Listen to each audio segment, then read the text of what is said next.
बहुत मेरी माँ उदास थी। क्यों? उसके बेटे के साथ गलत हुआ था। मेरे से बात करने से भी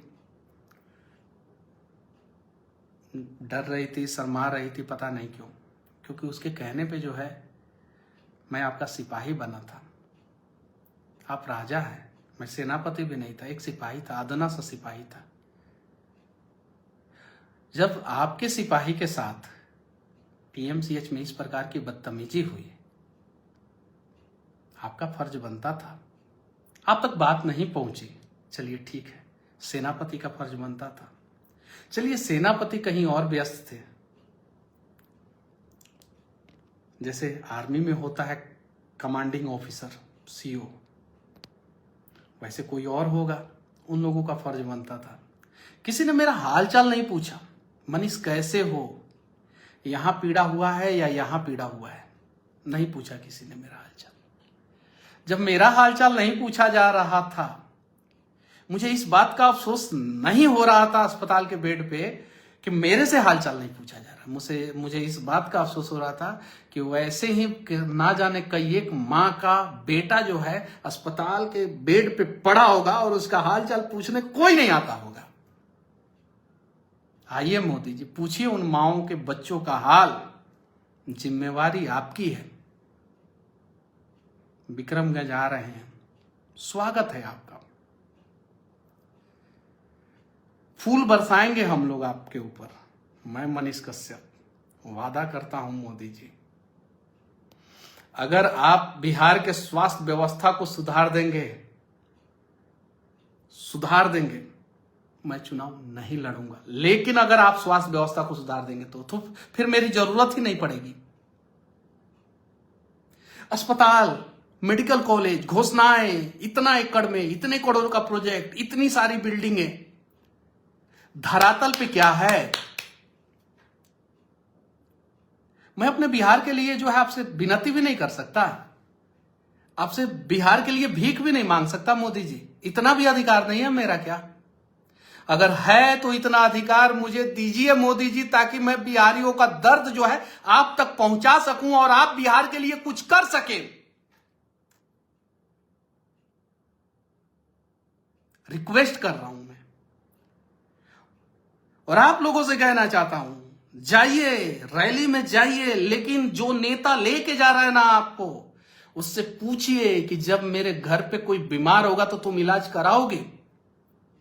अगर वो हां बोले तो चले जाइए मोदी जी की रैली में, और अगर वो आपके घर पे जो है आपदा विपदा आए और उस समय वो नेता नहीं खड़ा हो सकता है, मत जाइए। अगर सच बोलना बगावत है तो समझिए मैं बागी हूं और सच में बोलूंगा। मैं उन बिहार की माओं के लिए सच बोलूंगा जिनका बच्चा बीमार है और मां जो है वो रोज मरती है, घुट घुट के मरती है, क्योंकि उसका बेटा जो है बीमार है। मैं उस मजदूर के लिए लड़ूंगा जिसकी पत्नी घर पे इंतजार करती है कि घर आ जा परदेसी, तेरा देश बुलाए रे। और वो पति इसलिए मेहनत करता है परदेश में कि मेरी पत्नी अगर बीमार हो जाएगी, मेरे बच्चे अगर बीमार हो जाएंगे, मेरे मां बाप अगर बीमार हो जाएंगे, तो मैं पैसा कमा के जो है भेजूंगा, तभी तो इलाज करा पाएंगे। मैंने कुछ गलत नहीं बोला था। कुछ नेताओं ने कहा कि पार्टी में रह के जाम पे आवाज उठाते हो, पार्टी में रह के फ्लाईओवर का पुल गिर जाता है उस पर आवाज उठा देते हो। अनुशासनहीनता नहीं किया था मैंने, कहीं नहीं। मैंने सिर्फ बिहार की सच्चाई जो है दिखाने का प्रयास किया था। अगर सच देखना चाहते हैं तो सुनिए बिहार की पुकार को। आज मगध चंद्रगुप्त मौर्य का वो बिहार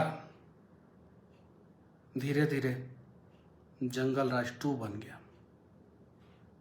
कितनी हत्याएं हो रही है, कोई कहीं फायरिंग कर दे रहा है, कहीं कोई कहीं गोली चला दे रहा है।